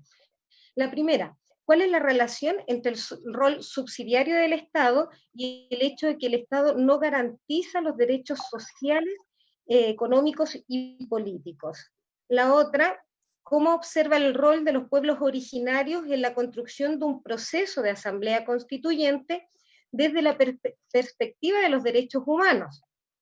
Y la tercera sería, ¿cómo podemos los territorios presionar por un órgano que sea capaz de autorregularse?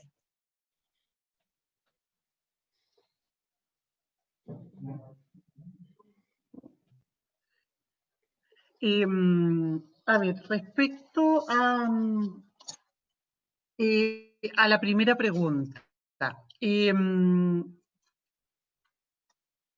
el Estado, la forma como en la cual se ha concebido este Estado subsidiario es un Estado que en definitiva limita sus facultades hasta el mínimo posible, de modo de no entorpecer las fuerzas, de no entorpecer el libre tránsito, el libre tráfico de los bienes, tal y como lo regula el mercado por medio de la oferta y la demanda. Entonces lo que tenemos es un Estado que abdica fundamentalmente de sus facultades, en definitiva, el bien común por medio de la política pública, porque garantiza en definitiva el bien común por medio de permitir que operen las fuerzas del mercado y distribuyan en definitiva bienestar. Esta es la lógica que en definitiva ha impuesto sobre todo el liberalismo de ultranza, que es el que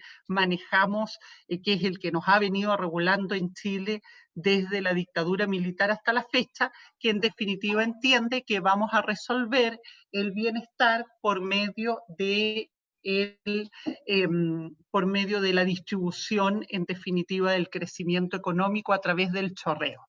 Cuestión que evidentemente no ha resultado. Esta es una promesa frustrada y frustrada desde distintos puntos de vista. Uno, efectivamente lo que ha garantizado es la concentración de la riqueza en un mínimo porcentaje de la población, pero por otro lado, evidentemente ha generado un problema de empobrecimiento de gran parte de la población y también lo que hemos venido observando entonces es que esta promesa de bienestar no se ha cumplido en lo absoluto y hay un proceso de decrecimiento económico que el capitalismo ha intentado responder a través de, como dice, la política de austeridad del capitalismo. Ya no hablamos del chorreo, sino que hablamos de la política de austeridad del capitalismo, ¿no?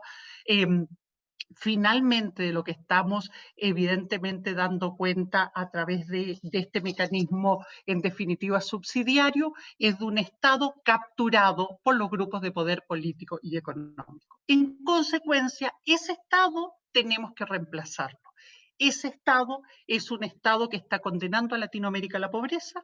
La CEPAL ha dado cuenta de que el decrecimiento económico en Latinoamérica es una realidad previa a la pandemia y que hoy día con la pandemia nos vuelve en definitiva a los índices de desarrollo económico que teníamos en la década de los 50. Y en Chile particularmente lo que avisoramos es una crisis social que probablemente nos va a hacer recordar momentos oscuros de nuestra vida republicana, como fue en definitiva la gran crisis social de la década de los 30, ¿no?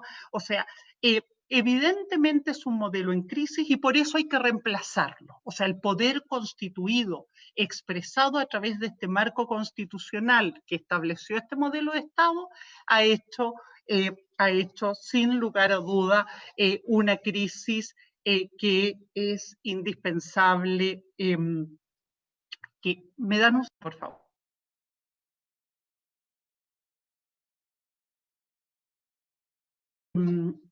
Entonces, esto ha generado en definitiva la crisis que evidentemente lleva a que estemos reflexionando sobre la necesidad de establecer un nuevo orden constitucional. Y un nuevo orden constitucional que supone que en definitiva el Estado que queremos cumpla en definitiva la obligación que por vía de la representación finalmente el poder constituyente le delega. Y es decir, mire, usted tiene que ser garante del bien común y el bien común no es sino la garantía en condiciones de igualdad y de equidad de derechos económicos, sociales y culturales para todos, sin discriminación, que la promesa de una vida digna no esté reservada para ciertos sectores de la población que concentra la riqueza económica, sino que para todos, ¿no? Y desde esa perspectiva pensar en un Estado social de derecho,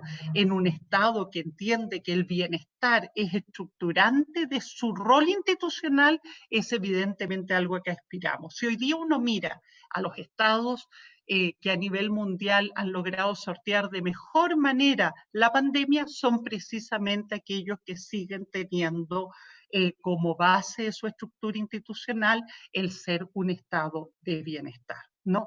Y es en esa perspectiva en donde se instala el debate, por ejemplo, por el sueldo, ¿no? El sueldo mínimo, el sueldo la existencia de un sueldo digno, obligatorio para todos quienes conforman una comunidad política y que puedan enfrentar las contingencias, no solo de una contingencia sanitaria, sino que cualquier contingencia que altera finalmente, que genera en definitiva situaciones críticas como la que hoy día estamos observando, en condiciones en las cuales pueda mantener los mínimos de vida digna que establece el Estado democrático. Eso como primera cosa. Ahora, por otro lado, evidentemente la situación de los pueblos indígenas en Chile es la base de nuestro debate constituyente, precisamente porque los pueblos indígenas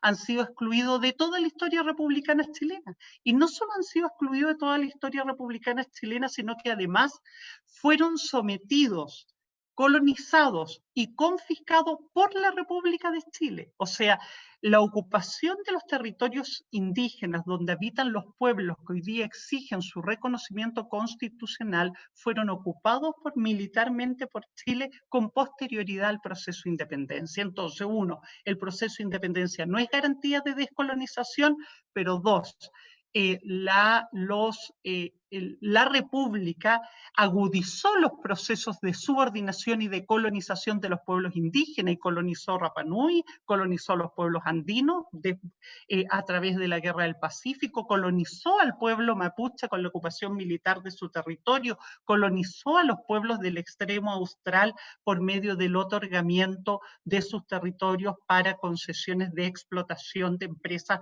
extranjeras, particularmente de origen inglés. Entonces, esa es la situación de los pueblos indígenas. Hoy día Chile necesita reconocerse como un Estado plurinacional en donde este ejercicio de autodeterminación que la comunidad política chilena quiere hacer cuente con la participación de los pueblos indígenas y puedan incidir en la deliberación, pero puedan a la vez incidir en la deliberación para que en sus territorios además se pueda ejercer plenamente el derecho a la libre determinación que tienen para, en definitiva, autodeterminar su vida política, definir cuál va a ser su estatus en esta comunidad que queremos construir y en particular a qué modelo de desarrollo aspiran, que sea compatible con su sistema de vida y costumbre histórico y con el sistema de vida y costumbre con el cual miran en definitiva hacia el futuro las sociedades indígenas actuales y las futuras generaciones. Ahora, en el fondo, a la última pregunta, ¿cuál es el órgano en definitiva capaz de lograr en definitiva un proceso constituyente que adscriba a los principios de libre determinación y autonomía que son propios de una asamblea constituyente? Yo quiero ratificar en mi condición de miembro de esta comunidad política que mi opción va por ocupar los espacios democráticos a efectos de efectivamente hacer un ejercicio constituyente en nuestro país. Me parece que si uno examina en definitiva, o sea, primero, me imagino instalado en una convención constituyente o una asamblea constituyente. Por cierto que una primera cuestión a dar cuenta es qué elementos en definitiva del poder constituido han estado conspirando contra el ejercicio constituyente. Y el primero, yo diría que además la ley, sin lugar a duda, tiene tremendos vicios, pero tiene un vicio que es un vicio, yo creo que además un vicio constitucional, ¿no? Cuando en definitiva la ley establece que la Asamblea Constituyente no puede irrogarse la soberanía. Cuando la Asamblea Constituyente o el poder entiende como base de su, porque si no la tuviera no podría dictar normas constitucionales. Entonces, aquí lo que hay en definitiva en la ley es una aberración jurídica, y una aberración jurídica que de alguna manera conspira contra las bases mismas de la institucionalidad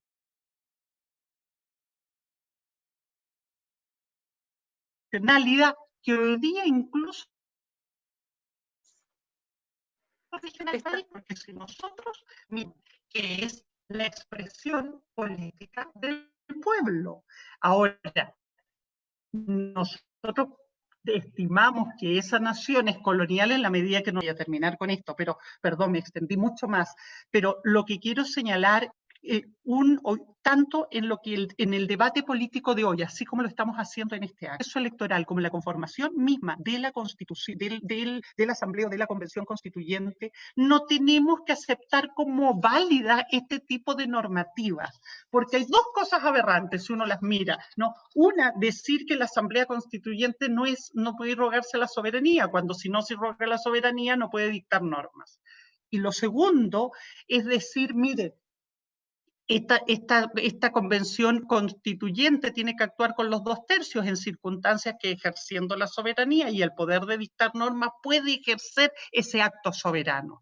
Y frente a ese acto político, y si ese acto político es mayoritario, ¿qué hace el poder instituido si finalmente el poder instituido llegó a este acuerdo porque el poder constituyente originario se lo exigió?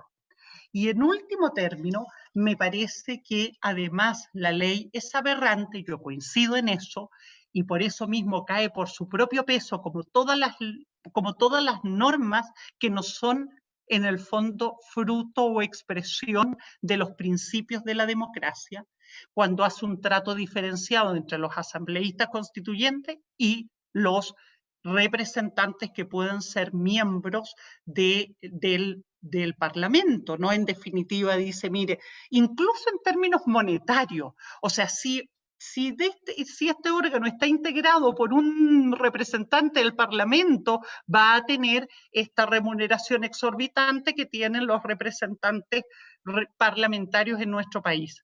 Cualquier otra persona que no sea un parlamentario no va a tener una remuneración considerablemente inferior realizando las mismas atribuciones. Eso es una frescura. Todo esto muestra la aberración de la ley, pero no nos vamos a conformar. Entonces, me parece que la pregunta es, en definitiva, en el marco del espacio de deliberación que ofrece ese órgano, por cierto, que dictar las propias normas y presionar por la modificación de aquellas que son aberrantes. Y eso como una estrategia política, pero también se pueden estudiar estrategias jurídicas. Pero yo creo que finalmente es el acto de insubordinación a normas aberrantes como esta, que muestran tratos discriminatorios y que además son inconstitucionales. Ok, muchas gracias. ¿Hay preguntas para Gustavo? Sí, estimada, tengo acá algunas preguntas. La primera de ellas es, ¿cómo pasamos de la organización popular a una asamblea constituyente legitimada, tanto en lo legislativo como en lo popular? La segunda es, como ciudadanos y pueblo organizados, ¿qué debemos hacer para tener una genuina asamblea constituyente? Y finalmente, ¿cómo rompemos el candado de los 2/3 establecido en la ley 21.200? Bueno, son preguntas para contestarlas en media hora y tengo 5 minutos, así que voy al grano, partiendo de una observación respecto a lo que decía Alberto Acosta.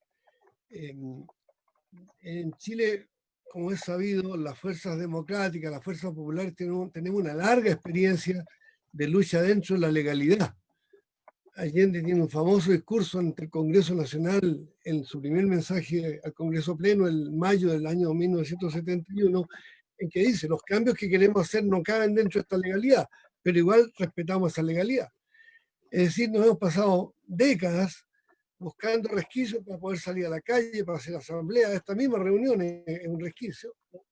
De manera que sabemos aquilatar cuando se puede utilizar los espacios que va cediendo gracias a nuestra lucha, la oligarquía, la élite dominante.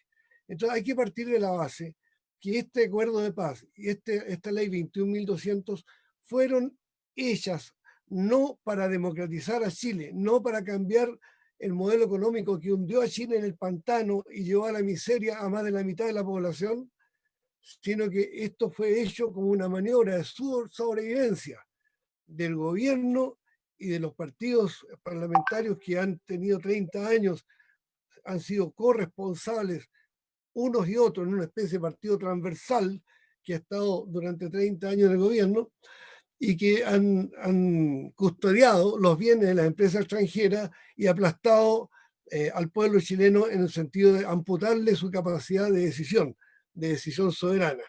Han enclaustrado la política en partidos que son más empresas de bienes raíces y agencias de negocios más que partidos políticos. De manera que la maniobra, que no es un acuerdo de paz, está hecha para que desactivar la protesta social, y eso ya lo lograron. De hecho, estamos acá sin poder actuar en las calles. Pero esa maniobra está mal hecha.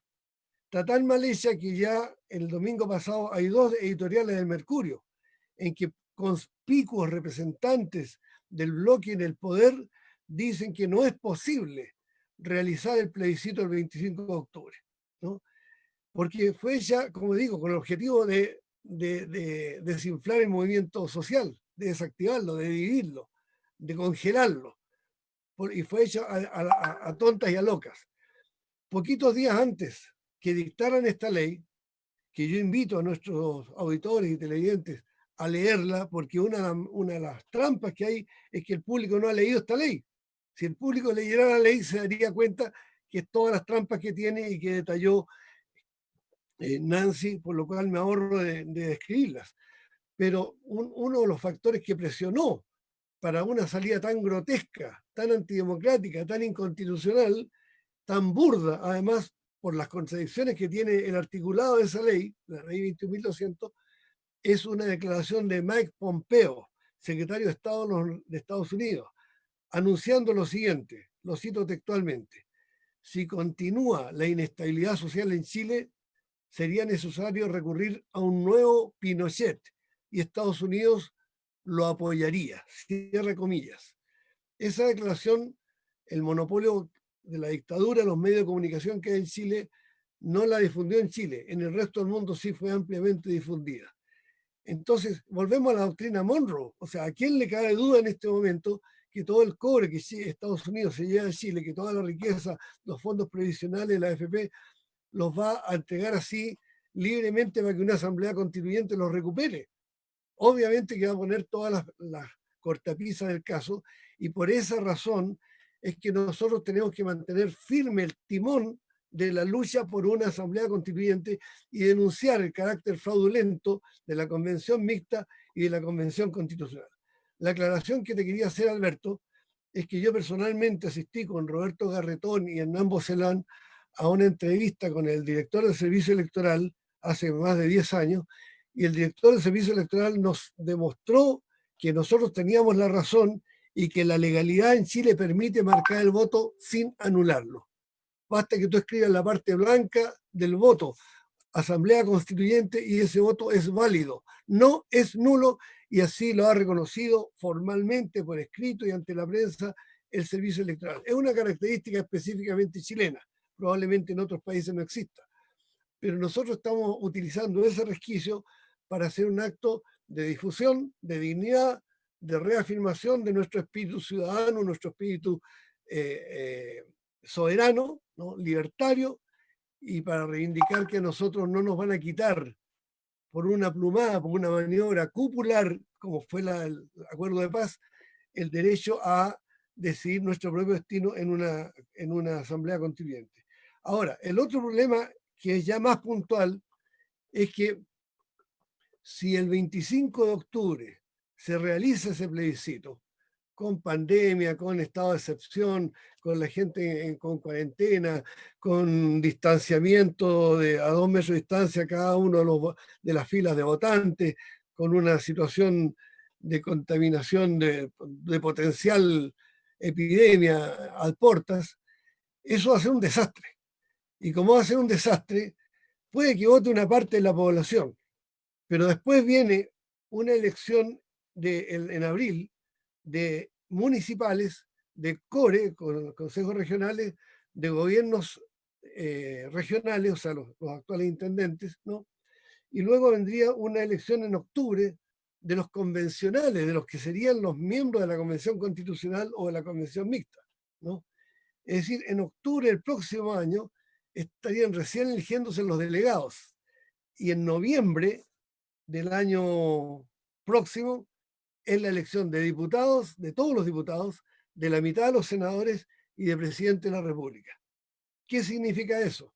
Que en marzo del 2022, cuando asuma el nuevo presidente, asuma el nuevo parlamento, van a estar ahí, en ese parlamento y en ese gobierno y en esa presidencia, los mismos partidos políticos que llevan 30 años repartiéndose el botín fiscal y entregando nuestra riqueza al capital extranjero, aplastando a los trabajadores chilenos.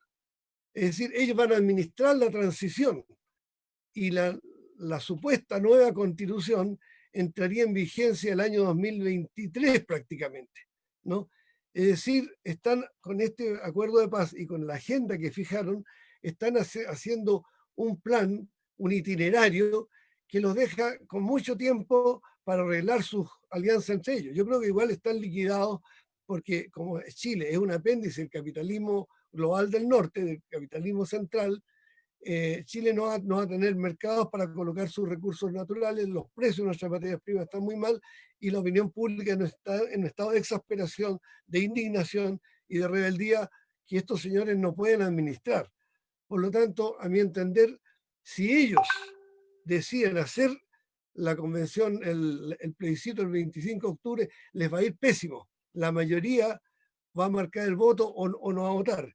Y si no lo hacen y lo postergan por segunda vez, porque ya lo habían anunciado para abril, perdón, lo postergaron para octubre y ahora hay fuertes voces que están planteando no hacerlo, también les va a ir mal, porque la promesa de cambiar la Constitución no va a quedar en la nada, se la ha ganado el pueblo y por lejos es la demanda que más une al pueblo, que más reivindica el sentido de pertenencia a una fuerza social agente de cambios. Aquí se acabaron ya los islotes, los individualismos, los sectarismos, todas esas pequeñas agrupaciones, ¿no?, que defienden su metro cuadrado. Aquí hay una tendencia mayoritaria a unir al movimiento indígena, unir al movimiento femenino, unir a las regiones, unir a los trabajadores, unir a los pescadores artesanales, unir al mundo de los derechos humanos y unirnos muy particularmente con América Latina, dado que aquí hay un exponente, nuestro hermano Alberto Acosta.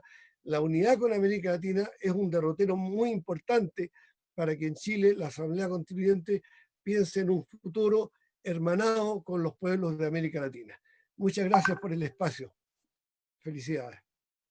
Perfecto, muchas gracias, Gustavo. Yo quería darle las gracias a todos por participar, a Alberto, a Gustavo, a Nancy, por sus intervenciones. Nosotros tenemos, bueno, particularmente quienes me conocen a mí, yo tengo una postura con respecto a lo que son las convenciones. Yo entiendo lo que dijo Nancy, pero cuando uno lee el Acuerdo de la Paz, lo mismo que acaba de decir Nancy magistralmente, todas las trampas que pusieron en estas convenciones, es que mi postura es luchar contra este acuerdo y pelear por una asamblea que sea por primera vez en la historia de Chile, en donde el poder constituyente originario, en donde la gente pueda obtener cambios reales. Esa es mi postura personal. Ahora, antes de despedirnos, me gustaría que Nancy, Alberto, Gustavo pudieran decir sus últimas palabras cortito, despedirnos ya de la gente que nos vio. Tuvimos más de 120 personas que estuvieron esta hora 40 con nosotros escuchando, estuvo súper bueno, aprendimos harto y dejo la palabra a la Nancy, la bella Nancy Yáñez, para que pueda dar sus últimas palabras y despedirse de la gente que nos ve. Muchas gracias, Abril, por esas cariñosas palabras. No, nada, yo creo que tenemos un desafío por delante. Lo que me queda del foro como una cuestión central es un cierto desacuerdo político que me parece importante irlo abordando, ¿no? Yo creo que efectivamente nosotros necesitamos los distintos actores, aquellos de los que habló tan claramente Gustavo, debatir en definitiva sobre cuál es la estrategia para una asamblea constituyente, ¿no?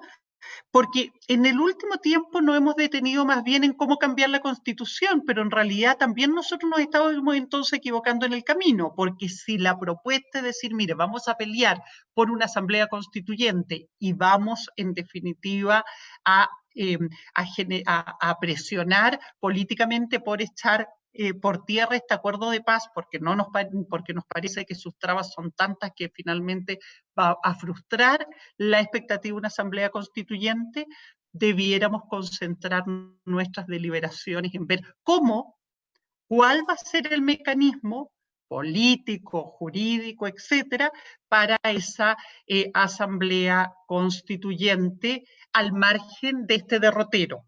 Y yo creo que esa es una discusión que hay que levantar y hay que democratizar y hay que socializar y tal vez más que preparar porque mi impresión es que hemos ahondado en escuelas de formación constituyente para que la gente debata qué debe ir en la nueva constitución.